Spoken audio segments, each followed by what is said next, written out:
In 1948, Stoke-on-Trent employed nearly 79,000 people making pottery by hand. Half of the city's entire working population, in one trade, in one city, in 6 towns fused into a single borough. Not weavers, not miners, not shipbuilders. Potters, working clay dug from beneath their own streets and fired in ovens that never fully cooled. By the late 1930s, close to 2,000 of those ovens smoked over the rooftops at once. Today, the number of people still making pottery in Stoke-on-Trent is roughly 5,000. Not one closure, not one fire, not one single verdict. 19 of every 20 of those jobs gone, one slow year after another, until a workforce once counted in the tens of thousands could fit inside a handful of remaining factories. The gap between those two figures is where this story lives, and it starts more than 2 centuries earlier, in a stretch of English ground where coal and clay happen to share the same soil. Chapter 1. Coal and Clay. The geology came first, and the geology was the whole argument. Beneath a single square mile of North Staffordshire, 2 things sat stacked on top of each other that almost never occur together in such useful proximity. Coal and a thick reddish clay the local men called Etruria marl. A man could sink a shaft for his fuel and dig a pit for his raw material within a short walk of the same cottage, sometimes the same field. Nothing had to be shipped in from elsewhere to start. Nothing had to be bought at a distance before a single pot could be thrown. The ground simply gave both halves of the trade at once, and that accident of stratum did more to determine the shape of English industry than any single inventor ever would. The coal itself was not ordinary coal. It burned with what the potters called a long flame, a slow, even, far-reaching fire, well suited to the steady heat a kiln demanded over many hours rather than the short, violent burn other coals produced. Because the fuel was right and the clay was right and both were local, the trade did not scatter across the county the way other crafts scattered in search of better material. It clustered. Along the line where the marl broke the surface, 6 separate villages grew up within a few miles of one another. Tunstall, Burslem, Hanley, Stoke, Fenton, Longton. Each one a pottery town in its own right, each one drawing on the same seam, each one burning the same coal in its own bottle ovens. Not one town built by clay, not one industry built by coal, a whole district built by both together in the same narrow strip of ground. What the geology could not solve was distance. A finished pot, however well made, is an unforgiving cargo.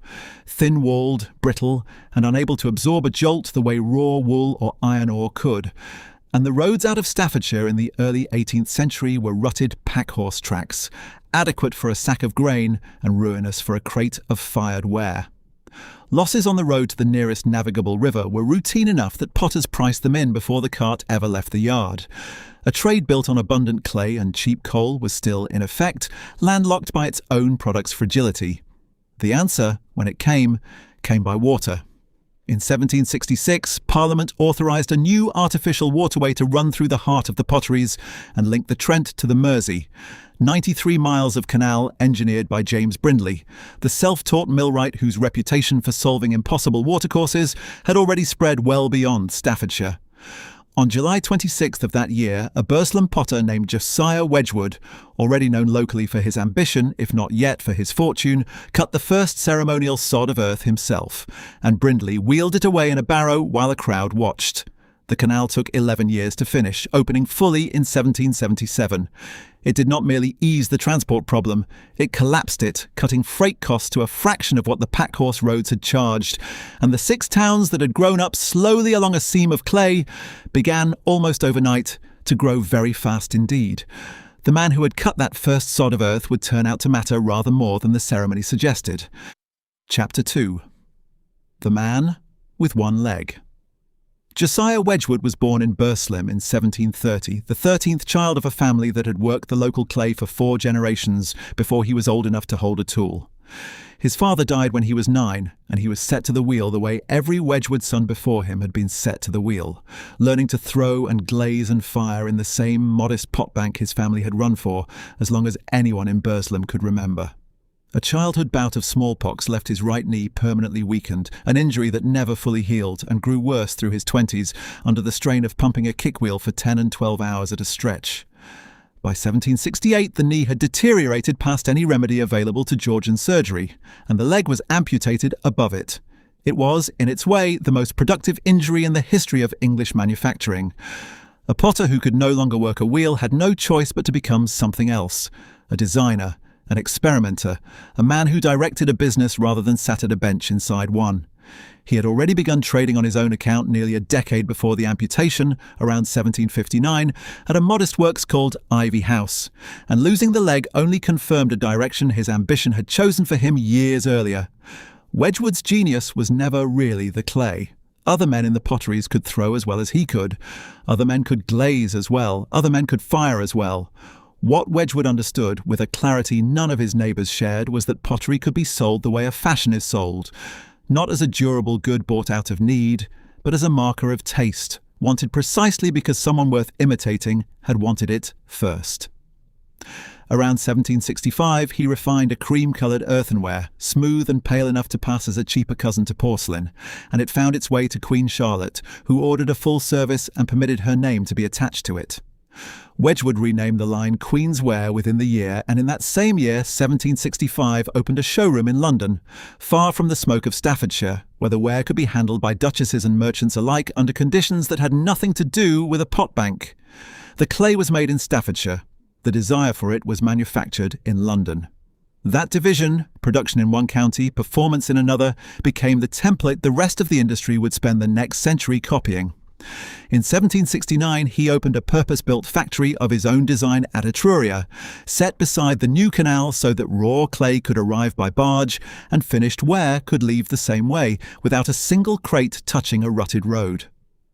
42 workers' cottages went up alongside the factory, a planned village built around one employer's requirements in a way no Staffordshire pottery town had been planned before. Around 1775, he perfected jasperware, the matte blue and white stoneware that would outlast every other product he ever made, still recognisable on shelves 2.5 centuries later that have never heard the name Burslem. Wedgwood died in 1795, having spent 36 years turning a provincial family trade into something closer to an industry. He left an estate worth close to £500,000, a sum that made him, by the reckoning of his contemporaries, one of the richest commoners in England. A fortune built not on land or title, but on cream-coloured plates and a showroom far from the kilns that fired them. He had proven that pottery could make a man rich. He had not proven it was the only way to do it. A few streets away in Stoke, another potter was already grinding Cornish stone and calcined bone into a formula of his own, one that would give the district something Queen's Ware never quite managed. A china the whole world would eventually agree was the real English article.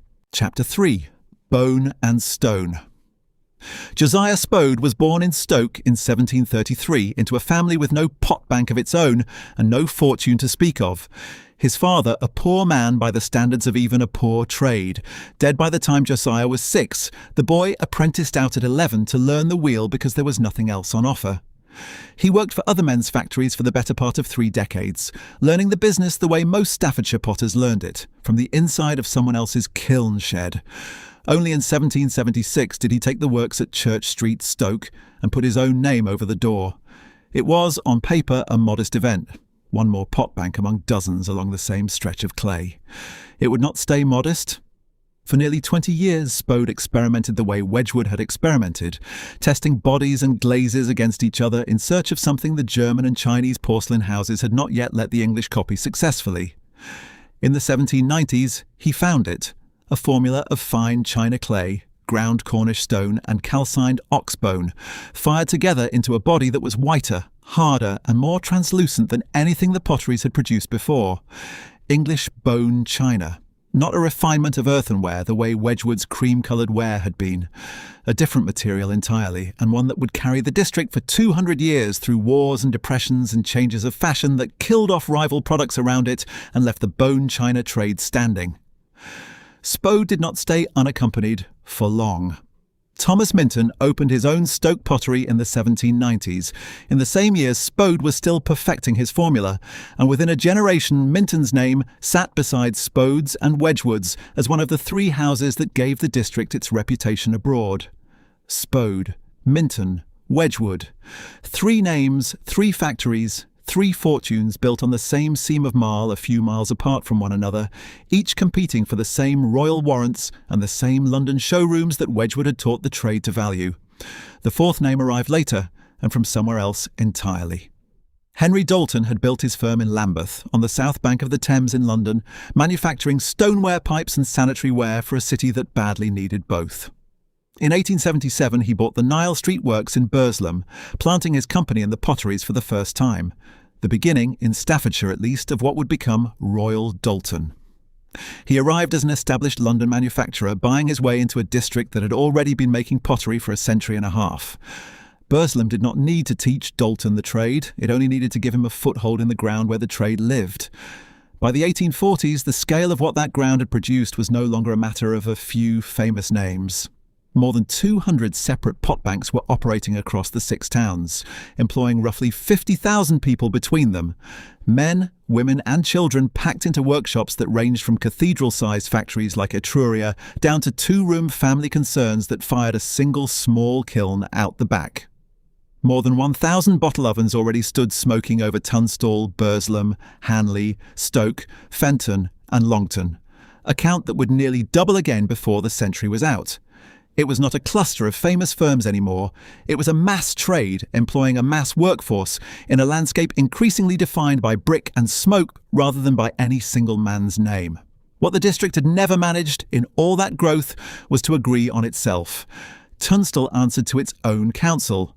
Burslem answered to its own. Hanley, Stoke, Fenton, Longton. 6 separate towns, 6 separate governments, sitting on the same clay, burning the same coal, competing for the same trade, and refusing, for the better part of a century, to become one city. Nothing short of an Act of Parliament would change that. Chapter 4. 6 towns, 1 city. By 1901, the refusal had a number attached to it. Tunstall, Burslem, Hanley, Stoke, Fenton and Longton. 6 councils, 6 mayors, 6 sets of gasworks and waterworks and police, each one taxing its own stretch of the same seam of clay, held a combined population of 209,000 people, all of them living in a district a stranger could cross on foot in an afternoon, without ever noticing where one town's jurisdiction ended and the next one's began. The towns shared a coalfield, a marl bed, a canal and a trade. They did not share a council chamber, and for most of the 19th century they had made a point of it. An earlier attempt to fuse the 6 into one body had already come and gone, defeated by the same local pride that had kept the towns apart in the first place, a failure quiet enough that it left no monument, only a precedent for the next attempt to overcome. That attempt succeeded. The Federation Act came into force on March 31st, 1910, and the 6 rival councils that had shared a coalfield without ever sharing a chamber were dissolved into a single body, the county borough of Stoke-on-Trent. Cecil Wedgwood was elected its first mayor. Josiah Wedgwood's line had built the factory at Etruria. Josiah Wedgwood's line had built the workers' cottages beside it. Josiah Wedgwood's line now stood, 4 generations on, at the head of the city that trade had built out of 6 stubborn towns and 1 seam of clay. The 1911 census, taken the year after Federation, counted 214,776 residents inside the new borough's boundary. Proof, if anyone still needed it, that the thing the 6 councils had refused to become for a century had been a city all along. The name they gave it was not decorative.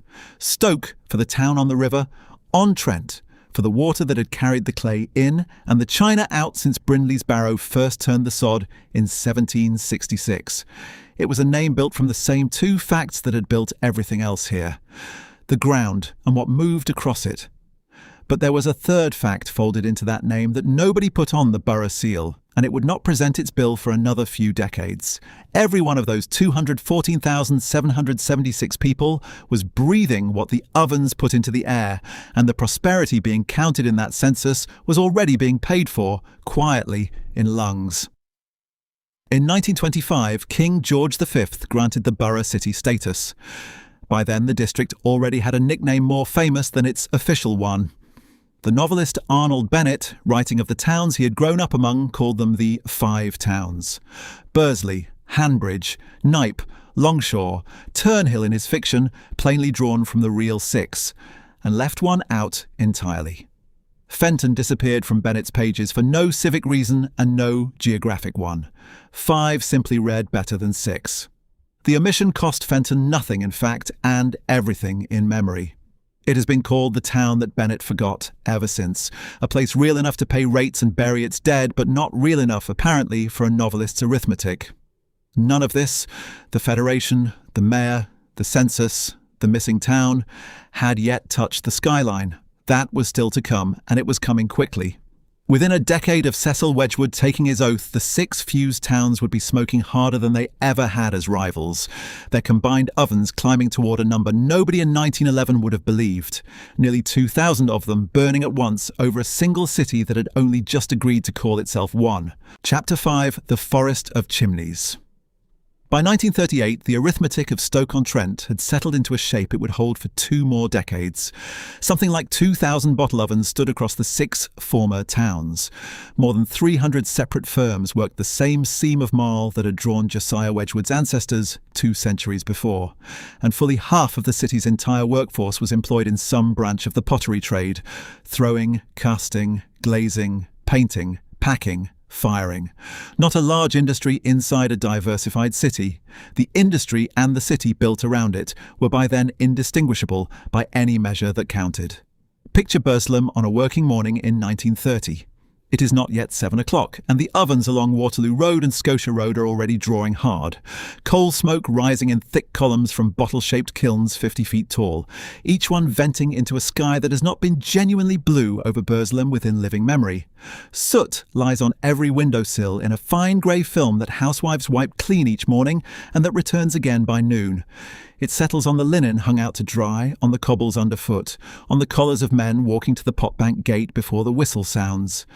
The sound is the low continuous roar of coal fires drawing air through brick flues, and beneath it the clatter of clogs on stone, and beneath that the factory whistles answering one another street to street.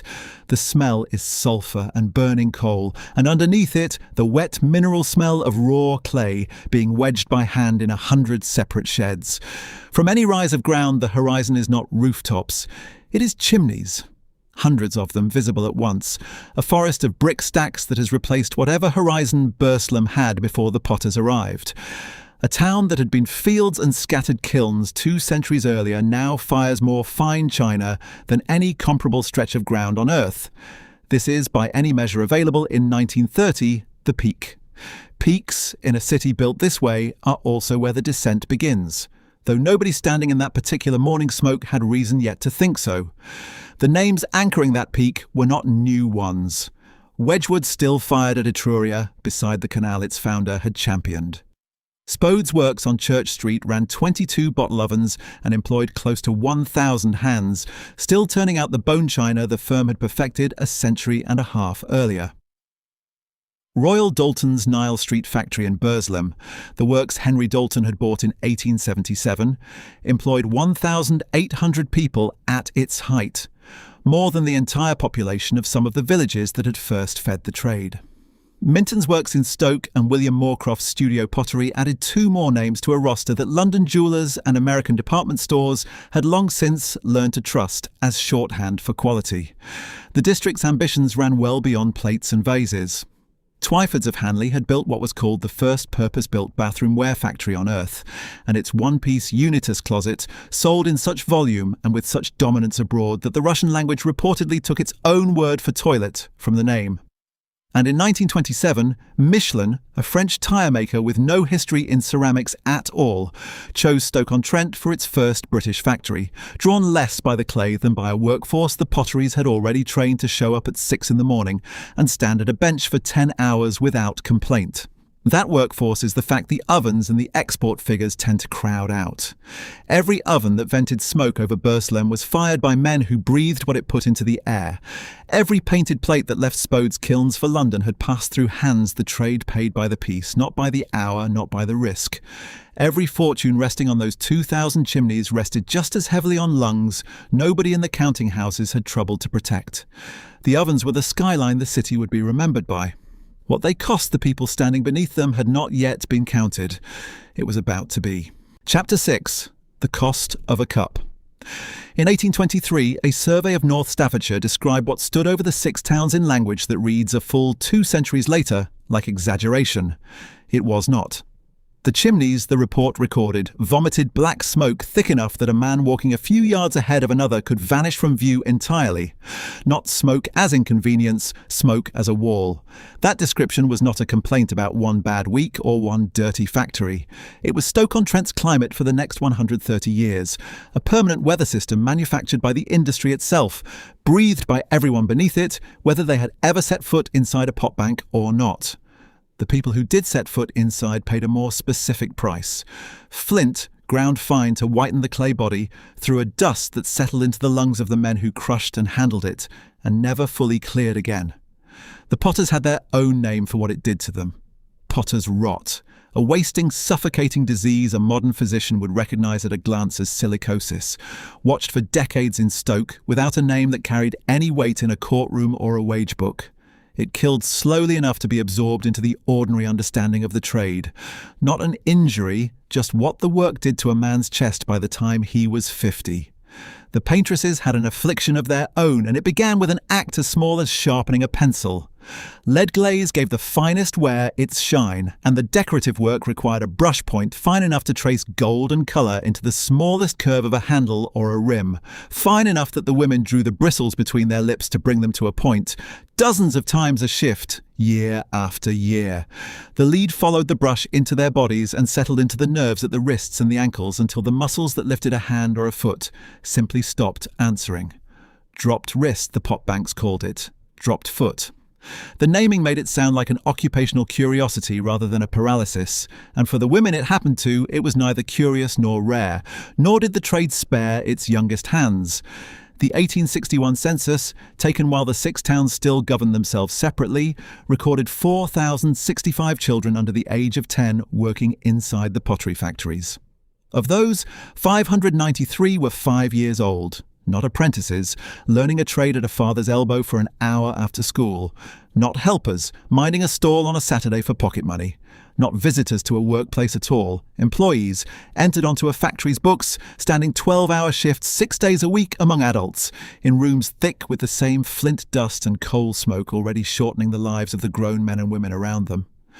4,065 children under 10. 593 of them 5 years old. The clerk who copied those figures into the census returns did not annotate them. He counted the way clerks count and moved on to the next column.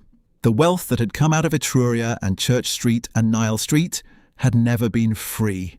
It had been paid for in lungs exactly as it would go on being paid for, in flint dust, in lead, in small hands that should have been holding something other than wet clay. The bill came due household by household, and it was never once presented to the men whose names were painted on the ware. What the city could not yet see, standing inside its own permanent grey weather, was that the smoke had a lifespan after all. The chimneys that had stood over Stoke-on-Trent since before anyone living could remember a clear sky were, without a soul in the six towns quite realising it yet, already living on borrowed time. Chapter 7. The Law that Killed the Smoke. The borrowed time ran out quietly, the way these things generally do. It arrived not as a fire or a collapse, but as an Act of Parliament, and for the first few years almost nobody in the six towns believed it had been written with them in mind. In 1956, the Clean Air Act became law, drafted in the aftermath of a killing fog that had settled over London 2 winters earlier and sent thousands of Londoners to an early grave. A national reckoning with coal smoke that had nothing, on its face, to do with a district of bottle ovens 3 hours north by rail. But the Act did not exempt industry, and it did not exempt Staffordshire. It gave the potteries 7 years to find another way to fire a kiln. 7 years to solve, by means nobody in the trade had ever needed to consider, a problem the trade had spent 2 centuries treating as simply the weather. By the mid-1960s, the grace period had run out. Firing a coal bottle oven, the same brick, coal-fed kiln that had stood over every one of the 6 towns since before any living resident could remember a clear sky, was no longer inconvenient or expensive or frowned upon. It was against the law. The Borough Council did not fight to save the skyline it had spent decades photographing for its own postcards. It encouraged demolition, and the ovens came down the way they had gone up. Not all at once, but street by street, pot bank by pot bank. A slow subtraction that took a decade and a half because there had never been fewer than 1,000 of them to remove. Tunstall lost its ovens. Burslem lost its ovens. Hanley, Stoke, Fenton lost theirs. The last coal-fired bottle oven in Stoke-on-Trent was fired for the final time in August 1978 at a factory in Longton. That is worth sitting with as a date, not a decade, August 1978. Not the 1960s when the law technically took effect. Not some year lost to memory. A specific month, in a specific town, on a specific hillside where the trade had begun. The skyline that had defined the city for 200 years. The forest of chimneys visible from any rise of ground, the permanent grey weather, the thing that gave Stoke-on-Trent its old, unofficial name as the place that smoked, was gone within the span of a single working generation. No one had engineered a way to keep the ovens and clear the air because there wasn't one. The smoke that blackened Burslem's windowsills and the smoke that had settled into the potter's lungs were not two different problems requiring two different solutions. They were the same smoke, produced by the same coal, burned in the same brick kilns that had made the district's fortune in the first place. You could not end the disease without ending the ovens that caused it, and you could not end the ovens without ending the skyline, the trade's oldest and most literal signature. Clean air and the old Stoke-on-Trent turned out to be mutually exclusive conditions, and the country, not unreasonably, chose the air. Something else had already begun leaving before the last oven went cold. Cheap imported ware, first from continental factories rebuilding faster than Britain's, then increasingly from Asia, had been arriving on English shelves since the years right after the war, undercutting a district that had never once had to compete on price. In time, the firms did not simply lose that fight at home, they went and joined the competition. Royal Doulton opened a factory outside Jakarta, Indonesia, in 1995, built to make the same bone china the district had perfected 2 centuries earlier at wages no Staffordshire pot bank could ever match. By 2009, that single Indonesian plant employed 1,500 workers producing ware stamped with the names Wedgwood and Doulton, names that had never in 200 years been fired anywhere but Staffordshire clay. The ovens were gone. The names were not yet. But the names, it would turn out, were only a little further behind the ovens than anyone in Stoke-on-Trent cared to admit. Chapter 8. The Winter of 2009. The cascade began in Burslem in 2002 at a firm that had once stood for proof that Stoke-on-Trent's name still carried weight abroad.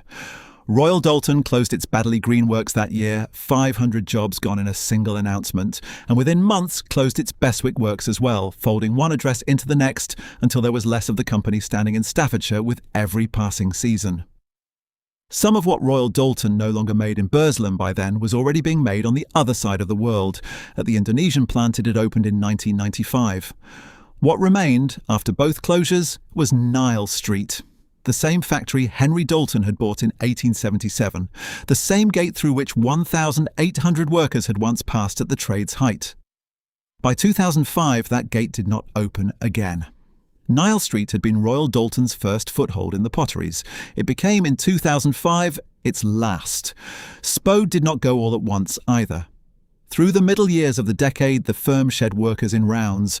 A redundancy notice here, a shortened week there, the ordinary vocabulary of a company trying to survive by getting smaller. It did not survive by getting smaller. In 2008, after roughly 230 years of continuous production on the same stretch of Church Street where Josiah Spode had first put his name over a door in 1776, the factory closed. The bone china body Spode had perfected in the 1790s, the formula that had carried the district for 2 centuries, outlived the company that invented it by exactly that long, and not a day more. And then came the winter. On January 5th, 2009, Josiah Wedgwood and Sons, 250 years old, founded by a one-legged potter who had cut the first sod of the Trent and Mersey Canal with his own hands, was placed into administration. 1,800 workers were still on its books the day the notice went out. In the same season, the firms of Royal Worcester and Spode were gone as well. Wedgwood, gone. Spode, gone. Royal Worcester, gone. 3 of the greatest names in English ceramics, extinguished inside a single winter, in a district that had spent 2.5 centuries assuming at least one of them was permanent. A private equity firm based in New York bought what remained of the Wedgwood assets a few weeks later for a price that made no reference at all to what Josiah Wedgwood had built beside the canal at Etruria in 1769. The numbers, set side by side, tell the rest of it in a single line. In 1948, Stoke-on-Trent had employed nearly 79,000 people making pottery by hand. By 2009, the figure was roughly 7,000. Today, it is roughly 5,000. 19 of every 20 of those jobs were gone. Not lost in one closure, not lost in one bad year, but shed steadily across 6 decades until a trade that had once employed half the city's working population employed a workforce small enough to fit inside 2 or 3 of the factories still standing. The city's population fell with it. It had peaked at 276,639 in 1931.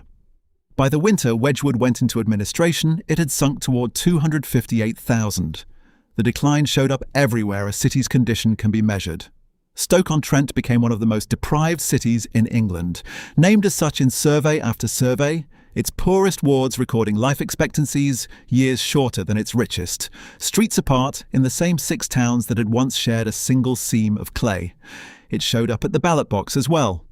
By 2008, the British National Party held 9 seats on Stoke-on-Trent's City Council, a foothold the party itself called its jewel in the crown, the clearest evidence anywhere in the country that its politics could take root in an English city. By 2011, voters had removed every one of those 9 seats. Not every oven had come down in 1978. A handful had been listed, protected, left standing for reasons that had nothing to do with production, and nobody in January 2009 watching administrators post notices on the gates at Etruria was thinking about that handful at all. But it was still there, cold mostly, kept upright by a preservation order rather than a fire, waiting, without knowing it, to become the only version of Stoke-on-Trent that anyone would still be able to point to. Chapter 9, 47. Of the roughly 2,000 bottle ovens that once smoked over 6 towns fused into a single city, 47 are still standing. Not 470, not 4,700, not a rounding error in anyone's accounting. 47 out of 2,000, each one now a protected listed building guarded by law rather than by fire. 20 of them stand in Longton alone, more than in Tunstall, Burslem, Hanley, Stoke and Fenton put together, the town that fired the city's last coal oven in August 1978, keeping the largest single share of what came before it. The rest stand thin across the other 5 towns, one stack alone now on streets that once had a dozen. At the Gladstone Pottery Museum in Longton, one entire Victorian pot bank has been kept exactly as it stood at the end of production. Workshops, kilns, ovens, the narrow yard running between them, preserved as a single working unit rather than a scatter of separate monuments. Its ovens are cold, they have been cold for decades, but they are whole, walls and flues and firemouths standing in the order a 19th century potter left them, and it is, by any honest accounting, the only complete pot bank of its kind left standing in Britain. The making did not disappear entirely. Emma Bridgewater still hand-decorates earthenware in Hanley, in a factory that opens its floor to visitors who watch the brushwork done the way it was done a century ago. Port Merion still fires. Steelite still fires, mostly for restaurants and hotels now rather than parlours. Churchill China still fires. Moorcroft, rescued once already from its own collapse, still fires. 5 names doing, at a fraction of the old scale, what 300 firms once did at full output. What the industry could no longer sell, it learned to put on display. The television series The Great Pottery Throwdown films inside Gladstone's yard and inside the rescued Middleport pottery on the Trent and Mersey Canal. And millions of people a week now watch pots thrown by hand in buildings the industry itself walked out of. The ovens that once fired product now hold an audience instead. Nobody standing in the smoke on Waterloo Road in 1930 would have recognised the arrangement. The brick is the same brick. The yard is the same yard. In January 2026, Stoke-on-Trent became the first city in Britain to declare a heritage emergency. 16 of its historic sites were judged to be at risk of being lost outright, and the sum required to save them was put at a funding gap running into the hundreds of millions of pounds, more than a council this size has ever been positioned to raise. The city holds around 258,000 people today, still ranked among the most deprived in England, still trying to rebuild what it can on tourism and heritage and culture inside factory shells that were never built to be visited, only worked in. The workforce that once numbered nearly 79,000 now numbers roughly 5,000, and the arithmetic of the heritage emergency is, in its way, the same arithmetic as the ovens. Not enough people left and not enough money left to keep everything that remains standing. The clay is still in the ground under Tunstall, Burslem, Hanley, Stoke, Fenton and Longton, exactly where it was when Josiah Wedgwood's ancestors first dug it. The canal Wedgwood championed, cut by Brindley's Barrow in 1766, still runs through the middle of the city, past Etruria, past Middleport, carrying visitors now instead of clay. Stand in Longton toward the end of a grey afternoon and one bottle oven is still there, brick tapering to its narrow neck the way every one of the 2,000 once did, cold against a Staffordshire sky that no longer holds any smoke at all. There has been no fire in it for close to 50 years. It is brick and clay and sky and nothing else.